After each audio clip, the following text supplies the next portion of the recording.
When Sally was little, her family didn't travel very much. Fortunately for Sally, as a teenager, her friend's family invited her to go on summer vacation with them. Sally was very excited because she had never been to Florida before, but she was also a little apprehensive because she had never taken a trip by herself without her parents, and she felt a little uneasy when she was packing for her first journey by airplane. In fact, for a moment, she thought she would back out, but didn't know when another opportunity like this would come up.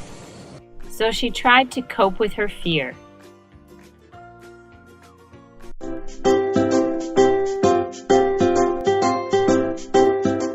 Though the flight wasn't going to be long, it was only 2.5 hours from Chicago to the sandy beaches of Florida.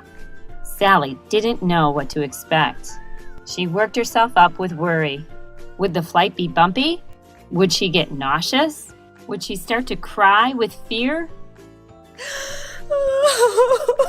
She didn't want to be a coward, and she didn't want to be embarrassed in front of her friend's family. But she couldn't overcome the fear that she felt.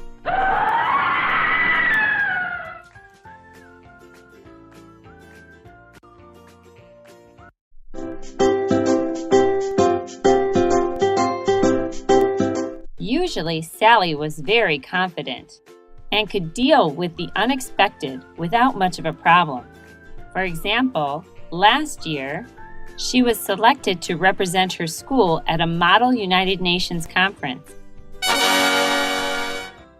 Before she left, she was a little uneasy about meeting so many unfamiliar faces and talking in front of a big audience. Of course, she was afraid of failure too, and didn't want to let down her classmates or teachers. But soon she relaxed with all the excitement and didn't have a problem developing her confidence to meet new people and to speak in public.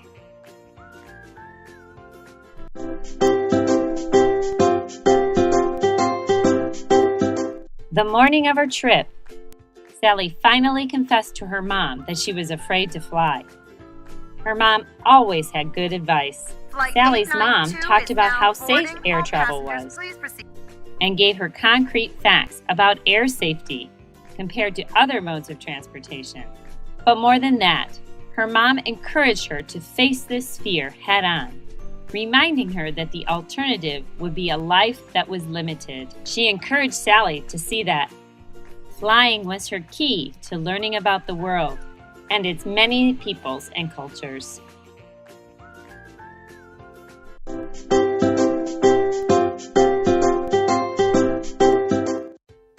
Sally thought about that and decided that she couldn't live a life without travel.